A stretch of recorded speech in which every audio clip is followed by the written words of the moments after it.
Jean-Marie Kayembe, c'est un modèle de travail, un modèle de savoir, un modèle de communication scientifique. C'est dans ce cadre que je le connais. Il est pour moi une grande valeur scientifique dans notre pays. En Europe et partout, c'était surtout la maladie au-delà du troisième âge. Et chez nous, les statistiques montrent que ce troisième âge, ça frappe tout le monde. C'est un boulimique de travail et un gars qui a la détermination dans le projet, dans ce qu'il fait. Il le commence, mais c'est toujours bien pensé avant qu'il ait commencé et il garde une cadence que j'aime bien parce que c'est vraiment, on ne traîne pas. Il est combatif. Un humaniste, c'est tout. Je suis arrivé à l'université de Kinshasa l'année académique 2008-2009. À cette époque-là, notre faculté de médecine n'avait pas sa belle robe d'aujourd'hui. Mais aujourd'hui, vous verrez que cette faculté a revêtu une belle robe.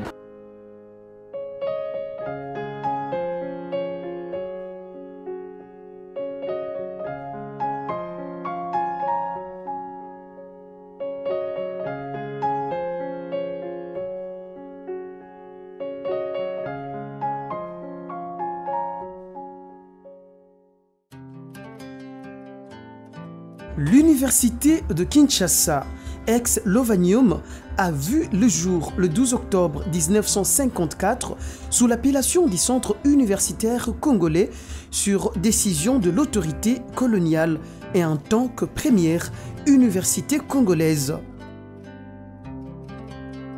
La faculté de médecine voit le jour au cours de la même année avec comme objectif de devenir un centre référentiel en matière d'enseignement, des soins et de recherche en santé rayonnant en Afrique et dans le monde.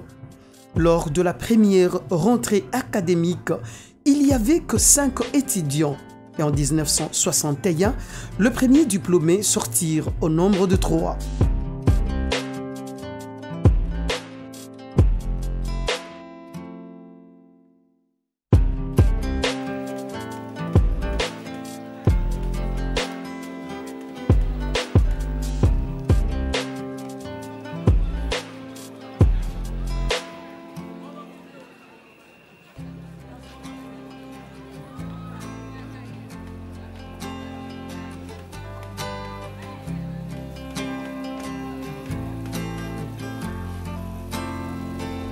Depuis la création de la faculté de médecine à l'université de Kinshasa, 15 doyens se sont succédés à la tête du décanat. Le premier doyen noir fut le professeur Dr Diomi Mawissa. En juin 2015, Jean-Marie Kayembe Ntumba prend le commande de la faculté et devient alors le 14e doyen de la faculté de médecine. Professeur de médecine interne, particulièrement de pathologie du système respiratoire, physiologie respiratoire et pharmacologie, Kayembe sait que le choix porté sur sa personne par ses pairs n'est pas fortuite. Le cancer exige qu'on en parle, qu'on le connaisse et que l'on vive avec lui comme une maladie curable en termes de prévention d'abord et en termes avec les avancées technologiques de l'heure, en termes de traitements divers, mais de traitements personnalisés. L'introduction de recherches concertées, multidisciplinaires, dans le domaine de la tabacologie, impliquant les médecins, les pharmaciens, voilà ce qui peut apporter une information, la vraie, à la population cible, la mieux indiquée possible dans tous les pays du monde. Cette population cible, c'est la jeunesse. Une santé, c'est avant tout pharmaciens et médecins, la main dans la main, pour réellement ensemble regarder dans la même direction. Je dois là reconnaître le travail de SAP qui doit être accompli par les chevaliers de la plume et vous, les animateurs, audio, télévision, etc., en répétant, en ressassant sans cesse le message important qui doit dire que cette maladie, elle existe réellement. Pouvez-vous, ici, pour nos amis auditeurs, téléspectateurs et internautes, nous donner votre profession de foi pour la faculté de médecine de l'université de Kinshasa? Oui, ma profession de foi prends en exemple deux grandes personnalités américaines. La première, elle a dit « I have a dream ». Je parle de Martin Luther King. Et la deuxième, elle est encore d'actualité, elle nous a dit « Yes, we can ». Ce que je pense, je rêve, et le rêve est en train de se réaliser, d'une faculté de médecine qui rende encore la profession de personnel soignant en République démocratique du Congo fréquentable, la visibilité de la faculté de médecine. Et cette visibilité, elle passe par la production scientifique.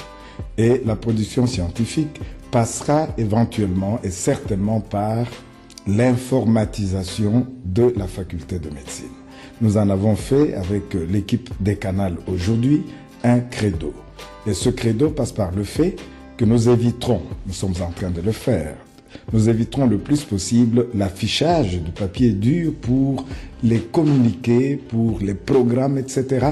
Nous venons d'acquérir, c'est assez loufoque, c'est vrai, assez récemment, un site internet de la faculté et toute l'information s'agissant de nous, elle passe par ce site. L'apprenant est ainsi obligé de se rapprocher davantage de l'Internet et s'en rapprochant davantage, il est également obligé de visiter les différents moteurs d'information et d'instruction dans le domaine de la médecine et éventuellement il va s'approprier l'art d'écrire.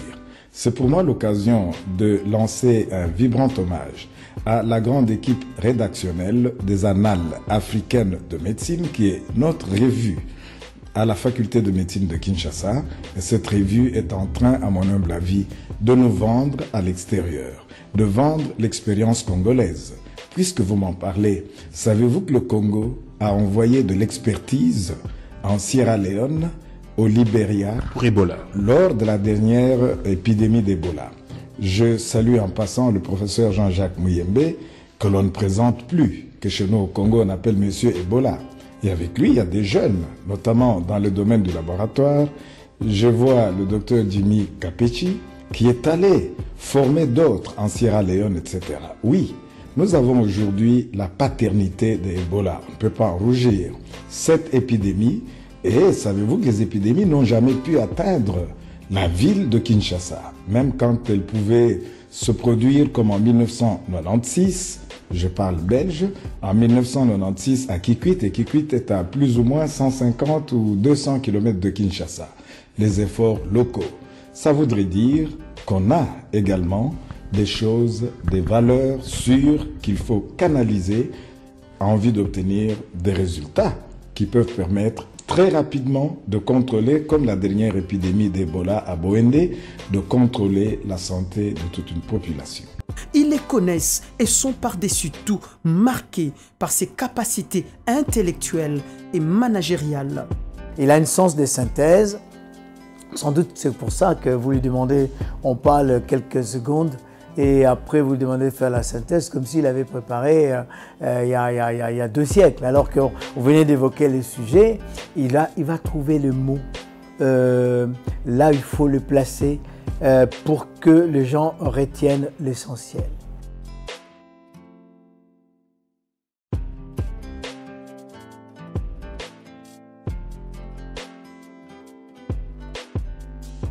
Je l'ai connu plusieurs fois dans des meetings scientifiques. C'est un homme brillant, très intelligent. Ses communications m'inspiraient beaucoup. Et parce que je le prenais comme un modèle, je l'ai approché quand j'ai commencé aussi mes études doctorales pour qu'il me parraine dans cette démarche. C'est ainsi qu'il m'a accompagné comme copromoteur des thèses d'agrégation à l'Université catholique de Leuven en Belgique, où il a été avec moi jusqu'à la Défense.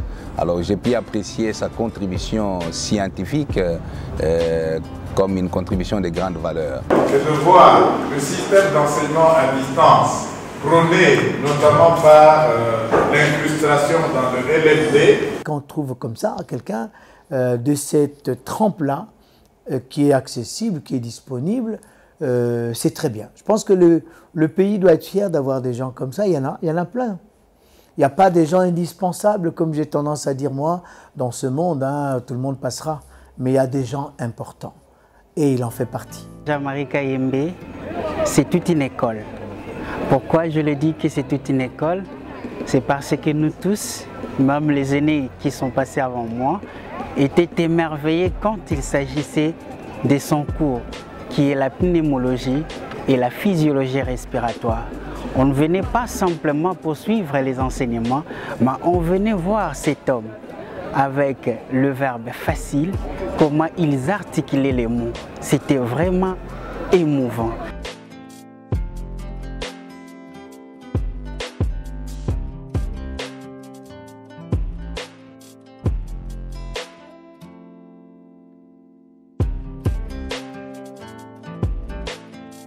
Je n'ai pas dit que tous les doyens n'étaient pas valables, mais tous les doyens étaient valables. Mais c'est le seul doyen qui a compris que l'université, dans l'état où elle est actuellement, devait absolument récupérer ces enfants qui sont allés à l'extérieur. Et ça, il l'a fait de façon tout à fait spectaculaire, en dépit de lois, et qu'elles soient des lois nationales ou des lois universitaires. Moi, je suis français, je n'avais plus la possibilité de postuler en tant que professeur d'université à Kinshasa. Il faut être congolais pour pouvoir le faire. Nous n'avons pas de double nationalité. C'est le seul qui a pris le courage à dire au ministère que nous avons besoin de ces personnes-là. Étudiant à la même faculté à une certaine époque avant de poursuivre ses études en Belgique et de revenir au pays par la suite, les nouveaux locataires du décanat que beaucoup qualifient de perfectionnistes, d'un abord facile et humaniste, Jean-Marie est déterminé à laisser de ses empreintes au terme de son mandat. Une fois élu, Jean-Marie Kayembe est conscient de lourdes responsabilités qui lui incombent de présider aux destinées de la faculté avec une vision claire pour redresser la faculté sur les plans des enseignements théoriques et pratiques de qualité, une recherche de qualité orientée vers la solution aux problèmes et apporter des services de qualité à la communauté. Et pour y arriver, il va falloir passer à l'action dans l'immédiat avec l'élaboration d'un plan stratégique de la faculté de médecine de l'université de Kinshasa, ce qui permettrait une modernisation du système d'enseignement avec l'installation d'un établissement de l'enseignement à distance, le système e-learning, qui est une des recommandations du système LMD auquel la faculté de médecine de l'université de Kinshasa a déjà souscrit. Ce document que j'avais fait le bonheur de montrer est aujourd'hui la Bible, qui nous permettra d'établir un réel plaidoyer. Plaidoyer auprès de partenaires internationaux, plaidoyer au niveau local, plaidoyer entre le partenariat public et privé dans le sens de ce que disent les managers sans prétendre pourtant atteindre leurs véritables objectifs, plaidoyer pour que nous puissions être dans un concert gagnant-gagnant. La faculté de médecine a aujourd'hui un plan stratégique. Ce plan stratégique nous dépeint, nous présente, montre nos ambitions, nos perspectives, etc. Le lire est bien, le faire lire est mieux, parce que là, nous nous rendons réellement éligibles, nous nous rendons fréquentables et sans bomber le torse, parce que l'humilité est ce qu'il y a de plus important. Je cite et paraphrase ici un musicien congolais envers qui j'ai beaucoup de respect qui dit « toujours humble ». La faculté de médecine demeure humble, mais humble ne veut pas dire ne pas reconnaître ses faiblesses, ne pas reconnaître ses forces et se projeter dans l'avenir. Il y a un plan d'action qui est là, donc on a une vision, voilà, il n'y a que à s'y engouffrer, et bien sûr il faut rajouter. Non, c'est vraiment bien d'avoir des gens comme ça. C'est pour ça que je dis que ces gars-là, en Europe, quand on dit un gars, c'est quelqu'un pour qui on se sent vraiment proche, mais aussi pour lesquels on a beaucoup de respect. Les étudiants en médecine peuvent suivre les enseignements et interagir avec un enseignant à distance. Enfin, la troisième cause dans l'embolie pulmonaire, c'est la lésion de l'endothélium. Et cela en temps réel avec d'autres universités à travers le monde, quels que soient les continents.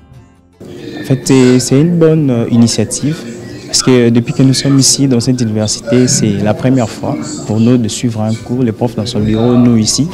Et cela nous permet bien entendu de lui poser aussi des questions. Et si on n'a pas compris, on peut toutefois intervenir à distance aussi. Les profs étant aussi à distance, on comprend bien les cours. Et puis c'est important pour nous, vu qu'on peut aussi suivre d'autres professeurs qui sont ailleurs, même dans des pays étrangers, et nous intervenir aussi par des questions. Le professeur peut être dans son bureau et à distance, vous suivez le cours dans un climat frais. Vous êtes à l'aise, la manière dont vous êtes assis, vous n'aurez pas trop mal parce que les chaises sont très bonnes. Et puis le climat, comme il est frais, le lieu est très propre, c'est bien pour la santé aussi. C'est la toute première fois, c'est vraiment une innovation très importante pour nous. Parce que vous voyez par exemple, ça ce sont des responsables, des cadres du ministère de la Santé publique qui travaillent à l'intérieur du pays. Ils sont obligés d'abandonner leur poste pendant 14 mois pour venir faire leur maîtrise en santé publique. Alors qu'avec ce système, ils ne seront même plus obligés de venir ici. Non seulement et on peut faire des formations à distance, à Beni, Butembo, Goma, Mbujima, Kisangani, à l'intérieur du pays. Et on peut même faire des cours à courte durée pour renforcer les capacités. Parce que notre rôle à nous, c'est le renforcement des capacités des cadres du ministère de la Santé. Ce système, nous l'apprécions beaucoup. Comme je vous l'ai dit, je viens du Nord Kivu, de Butembo. Je me suis déplacé, j'ai laissé mes responsabilités pour venir suivre ce cours. Mais je pense qu'avec ce système, il y a lieu qu'on suive le cours sur place et ça va nous empêcher de nous déplacer et de laisser nos responsabilités. La bibliothèque numérique permet d'échanger des données sur les plans de la recherche et d'apporter des correctifs dans les domaines des soins de santé à la communauté, qui est la troisième mission de toute institution d'enseignement. À la bibliothèque virtuelle, moi j'ai participé à des sessions de conférences à distance avec un collègue professeur à Anvers, ou bien de cours à distance. C'est la révolution, c'est la médecine de demain, c'est la vie de demain et nous y sommes aujourd'hui. Et quand on a une belle salle comme ça équipée, avec, voilà, je ne sais pas si vous avez vu, très bien équipée, nous n'avons pas à rougir par rapport à certaines facultés, en tout cas faculté de médecine, et encore faut-il qu'il y ait l'envie, qu'il y ait de la motivation de quelqu'un à la tête pour poser ces choses. C'est une grande richesse sur le plan scientifique. Et moi, personnellement, ça me marque parce que je me suis occupé pendant un moment de la bibliothèque de la faculté de médecine. La belle vieille époque où nous commandions un article, vous deviez attendre 3 semaines, 4 semaines, parce que c'était commandé à l'étranger pour que ça arrive en papier. Et quand, en lisant, vous vous rendez compte que vous avez besoin d'une autre référence, mais vous attendez à nouveau, 3 semaines, c'était le minimum. Voyez. Donc là, la bibliothèque, nous sommes connectés, nous sommes ouverts au monde. Le monde peut venir chez nous, dans la bibliothèque, nous de même. Vous avez accès à la bibliothèque du monde. Il a réussi à organiser la faculté avec la bibliothèque numérique. Pour moi, ce n'était pas une grande surprise parce que je savais que c'était un homme qui habitait à porter un plus dans l'organisation de la communauté savante. J'étais engagé en 2016, donc pratiquement dans son règne de doyen de la faculté de médecine. Et ce que j'ai trouvé, c'était la bibliothèque, la transformation de la bibliothèque. Passer de la bibliothèque classique à la bibliothèque numérique, c'est quelque chose de très important. Nous devions, nous, Congolais, vu notre situation, le numérique était vraiment pour nous une sorte de sauveur sur le plan scientifique. À l'heure de l'accroissement de nouvelles technologies de l'information et de la communication, la bibliothèque numérique, reflet des savoirs, a été mise en place à la faculté de médecine dans le but de documenter et d'enrichir les échanges sur cette approche qui n'est pas encore développée en RD Congo entre les étudiants et les professionnels de la santé. Une pédagogie innovante et interactive au service des étudiants et de praticiens.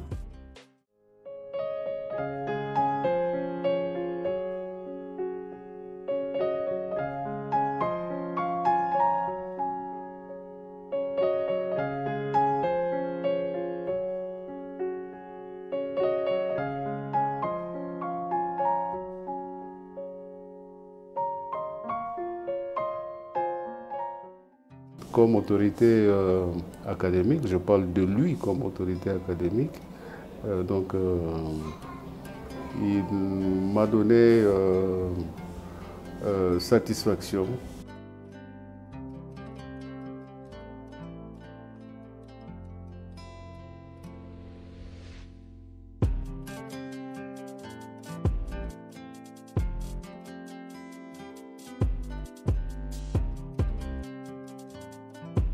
Il suffit simplement de venir à la faculté de médecine.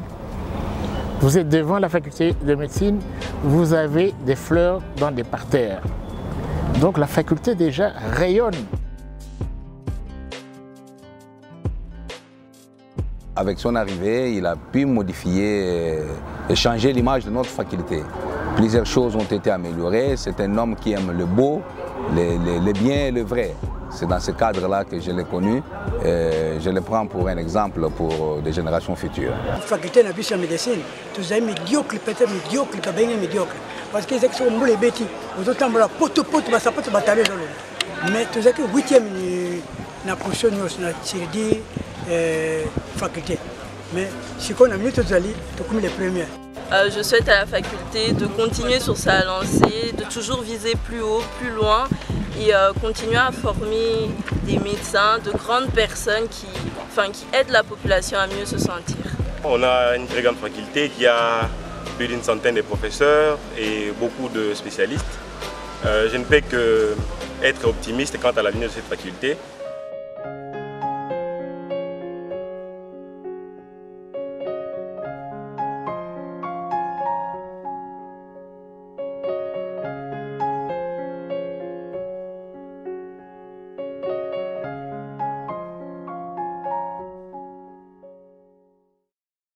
Si vous êtes 10 ou 20 dans une équipe où vous pensez la même chose, ce n'est pas une richesse.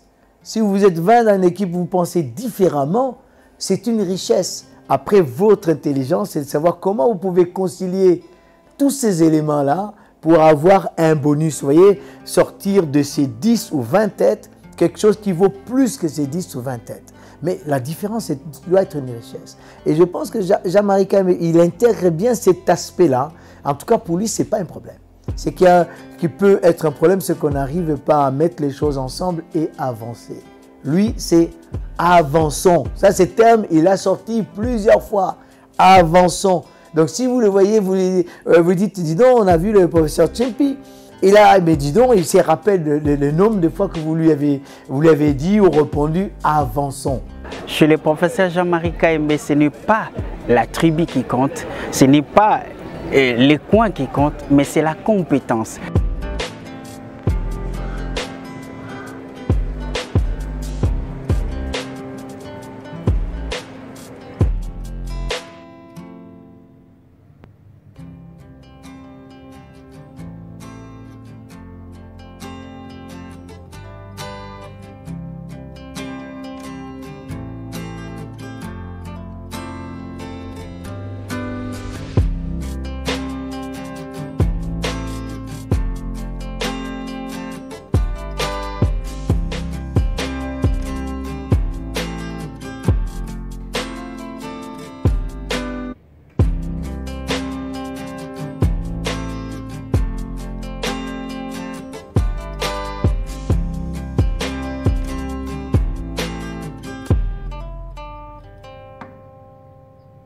Que c'est un homme humble, c'est pas quelqu'un qui gonfle, c'est pas quelqu'un qui se vend de quoi que ce soit, c'est un serviteur. Il est seulement au service de la communauté en faisant correctement son travail et je crois que c'est un leadership qu'on doit suivre. Il ne faut pas qu'on vous confie une responsabilité, vous ne savez pas ce que vous devez faire, vous n'avez pas le temps de vous asseoir pour évaluer, faire un état des lieux, ça c'est très important et ça manque aux Africains. Il a un poste, il ne sait même pas ce qu'il doit faire. Et quand il quitte, il ne sait pas ce qu'il devait faire. Finalement, il n'a rien fait. Et pour ce Kayembe, c'est un grand leader parce qu'il a réussi à imprimer, n'est-ce pas, cette volonté de faire un état des lieux, de dégager une vision pour la faculté et de faire certaines réalisations qui sont parlantes. Donc je crois que c'est un bon leader.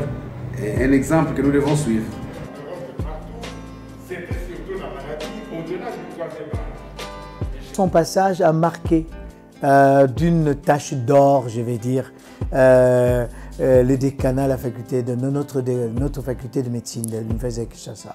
C'est sans doute, on ne va pas faire un palmarès, mais en tout cas, si on en faisait, il sera sans doute pas parmi les plus bas. Il sera sans doute parmi les plus hauts, le plus haut pour rester respectueux envers tout le monde. C'est un bulldozer, son mandat marquera encore pour longtemps la façon de faire, ce qu'il faut faire, le risque qu'il faut prendre, comment mener les hommes, c'est un meneur d'hommes, comment avoir une vision, comment avoir une cohérence dans les projets.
Le 10 mars 2020, un premier cas de la Covid est diagnostiqué dans la capitale Kinshasa. Ce premier cas est annoncé alors que la République démocratique du Congo bat les comptes à rebours de la fin de l'épidémie à virus Ebola à l'autre bout du pays, principalement dans le Nord Kivu. Le 19 avril, le gouvernement lance à Kinshasa la campagne de vaccination contre la Covid-19 au AstraZeneca avec l'appui du programme COVAX de l'Organisation mondiale de la santé, OMS.